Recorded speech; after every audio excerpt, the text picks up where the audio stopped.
எது நியாயமோ அதை செய்வாய், பயப்படாதே. மார்க்கு 3:4. அவர்களை பார்த்து, ஓய்வு நாட்களில் நன்மை செய்வதோ தீமை செய்வதோ ஜீவனை காப்பதோ அழிப்பதோ எது நியாயம் என்றார். அதற்கு அவர்கள் பேசாமல் இருந்தார்கள்.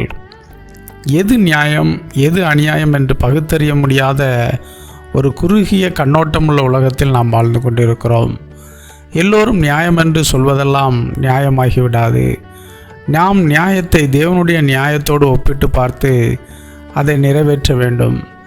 இஸ்ரவேல் ஜனங்கள் இயேசு வந்த காலகட்டத்தில் மத சடங்காச்சாரங்களுக்கு அடிமைப்பட்டு கிடந்தனர். அவர்களுடைய யூத மதம் என்ன சொல்கிறதோ அதுவே அவர்களுக்கு நியாயமானதாக தோன்றியது. அவர்கள் நியாயப்பிரமாணத்தை கடைபிடித்து வந்தாலும் அதில் உள்ள நியாயத்தை அவர்கள் பார்க்காமல் விட்டுவிட்டனர். நியாயமாக நடப்பதற்காகத்தான் நியாயப்பிரமாணமே கொடுக்கப்பட்டது. இப்படி அவர்கள் நியாயத்தை விட்டுவிட்டு நியாயப்பிரமாணத்தை கடைபிடிப்பதாக சொன்னால் அது எப்படி நியாயமாக இருக்கும்? இயேசு நியாயப்பிரமாணத்தை அழிக்க அல்ல, நிறைவேற்றவே வந்தார் என்பது நம் எல்லோருக்கும் தெரியும். யூதர்கள் நியாயப்பிரமாணத்தை நியாயமில்லாமல் கடைபிடிப்பதை கண்டு அவர்களுடைய தவறை அவர்களுக்கு சுட்டி காண்பித்தார்.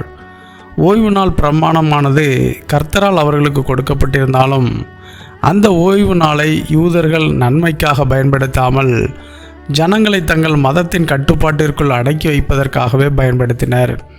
அருமையான பரிசுத்தமான ஓய்வு நாளை அவர்கள் அடிமைத்தன நாளை போல மாற்றினர். அந்த நாளில் நன்மை செய்யாமல் அந்த நாளை ஒரு பிணம் போல மாற்றிவிட்டனர். அது கர்த்தரின் நாள் என்பதை மறந்து அந்த நாளில் நன்மை செய்யாமலும் அழிவில் இருக்கிற ஆத்துமாக்களை விடுவிக்காமலும் வீணாக்கி வைத்திருந்தனர். இயேசு வந்து இதை அப்படியே மாற்றினார். அவர் ஓய்வு நாளை குறித்து கேட்ட கேள்விக்கு அவர்கள் பதில் சொல்ல முடியாமல் தவித்தனர். ஓய்வு நாட்களில் நன்மை செய்வதோ தீமை செய்வதோ ஜீவனை காப்பதோ அழிப்பதோ எது நியாயம் என்றார். அவர்களால் பேசவே முடியவில்லை.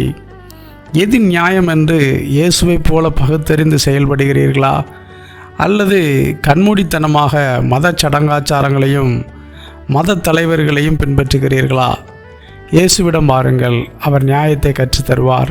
உங்கள் வாழ்க்கை மாறும், பயப்படாதிருங்கள். ஆமென்.